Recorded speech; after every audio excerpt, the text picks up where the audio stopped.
नमस्कार दोस्तों, स्वागत है आपका आपके अपने YouTube चैनल कष्ट हरण में। मित्रों, आज हम भगवत गीता के अध्याय 2 के श्लोक नंबर 8 एवं 9 पर विचार करेंगे। नहि प्रपश्यामि ममापनद्युध्याद यच्छोकमुच्छोषणमिन्द्रायाणाम् अव्याप्य भूमावसपन्नं रद्धं राज्यं सुराणामपि चाधिपत्यम। मुझे ऐसा कोई साधन नहीं दिखता जो मेरी इंद्रियों को सुखाने वाले इस शोक को दूर कर सके। स्वर्ग पर देवताओं के अधिपत्य की तरह इस धन धान्य संपन्न सारी पृथ्वी पर निष्कंटक राज्य प्राप्त करके मैं भी इस शोक को दूर नहीं कर सकूंगा। तात्पर्य: यद्यपि अर्जुन धर्म तथा सदाचार के नियमों पर आधारित अनेक तर्क प्रस्तुत करता है, किंतु ऐसा प्रतीत होता है कि वह अपने गुरु भगवान श्री कृष्ण की सहायता के बिना अपनी असली समस्या को हल नहीं कर पा रहा। वह समझ गया था कि उसका तथाकथित ज्ञान उसकी उन समस्याओं को दूर करने में व्यर्थ है जो उसके सारे अस्तित्व को सुखाए दे रही थी। उसे इन उलझनों को भगवान कृष्ण जैसे आध्यात्मिक गुरु की सहायता के बिना हल कर पाना असंभव लग रहा था। शैक्षिक ज्ञान, विद्वता, उच्च पद, ये सब जीवन की समस्याओं का हल करने में व्यर्थ है। यदि कोई इसमें सहायता कर सकता है तो वह है एकमात्र गुरु।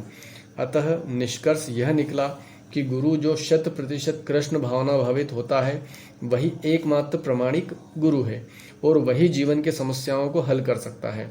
भगवान श्री चैतन्य महाप्रभु ने कहा है कि जो कृष्ण भावनामृत के विज्ञान में दक्ष हो, कृष्ण तत्व वेत्ता हो, चाहे वह जिस किसी जाति का हो, वही वास्तविक गुरु है।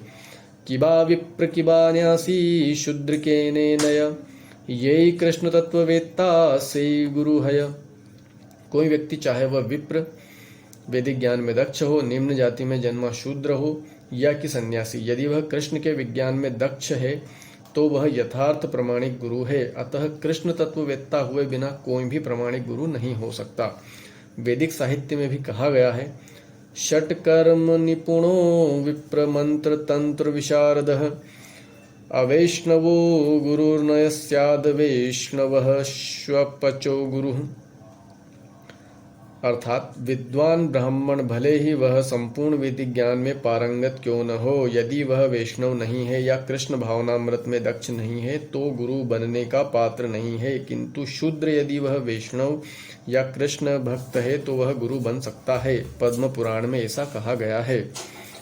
संसार की समस्याओं, जन्म जरा व्याधि तथा मृत्यु की निवृत्ति धन संचय तथा आर्थिक विकास से संभव नहीं है। विश्व के विभिन्न भागों में ऐसे राज्य है जो कि जीवन की सारी सुविधाओं से तथा संपत्ति एवं आर्थिक विकास से पूरित है, किंतु फिर भी उनके सांसारिक जीवन की समस्याएं जो कि त्यों बनी हुई है। वे विभिन्न साधनों से शांति खोजते हैं, किंतु वास्तविक सुख उन्हें तभी मिल पाता है जब वे कृष्ण भावनामृत से युक्त कृष्ण के प्रमाणिक प्रतिनिधि के माध्यम से कृष्ण अथवा कृष्ण तत्व पूरक भगवत गीता तथा श्रीमद् भागवत के परामर्श को ग्रहण करते हैं। यदि आर्थिक विकास तथा भौतिक सुख किसी के पारिवारिक, सामाजिक, राष्ट्रीय, अंतर्राष्ट्रीय अव्यवस्था से उत्पन्न हुए शोकों को दूर कर पाते तो अर्जुन यह न कहता कि पृथ्वी का अप्रतिम राज्य या स्वर्ग लोक में देवताओं की सर्वोच्चता भी उसके शोकों को दूर नहीं कर सकती। इसलिए उसने कृष्ण भावनामृत का ही आश्रय ग्रहण किया और यही शांति तथा समरसता का उचित मार्ग है। आर्थिक विकास या विश्व अधिपत्य प्राकृतिक प्रलय द्वारा किसी भी क्षण समाप्त हो सकता है। यहाँ तक कि चंद्रलोक जैसे उच्च लोकों की यात्रा भी, जिसके लिए मनुष्य प्रयत्नशील है, एक झटके में समाप्त हो सकती है। भगवत गीता इसकी पुष्टि करती है। क्षणे पुण्ये मृत्युलोके विशन्ति। जब पुण्य कर्मों के फल समाप्त हो जाते हैं तो मनुष्य सुख के शिखर से जीवन के निम्नतम स्तर पर गिर जाता है। इस तरह से विश्व के अनेक राजनीतिज्ञों का पतन हुआ है। ऐसा अध्यपतन शोक का कारण बनता है। अतः यदि हम सदा के लिए शोक का निवारण चाहते हैं तो हमें भगवान श्री कृष्ण की शरण ग्रहण करनी होगी, जिस तरह अर्जुन ने की। अर्जुन ने कृष्ण से प्रार्थना की कि वे उनकी समस्या का निश्चित समाधान कर दे और यही कृष्ण भावनामृत की विधि है। संजय उवाच श्लोक नंबर 9। एवं मुक्त्वा ऋषिकेशं गुडाकेशः परं तपः न योत्स्य इति गोविन्दमुक्त्वा तृष्णे बभूवः। अर्थात संजय ने कहा। इस प्रकार कहने के बाद शत्रुओं का दमन करने वाला अर्जुन कृष्ण से बोला, हे गोविंद, मैं युद्ध नहीं करूंगा, और चुप हो गया। तात्पर्य: धृतराष्ट्र को यह जानकर परम प्रसन्नता हुई होगी कि अर्जुन युद्ध न करके युद्ध भूमि छोड़कर भिक्षाटन करने जा रहा है, किंतु संजय ने उसे पुनः यह कहकर निराश कर दिया कि अर्जुन अपने शत्रुओं को मारने में सक्षम है।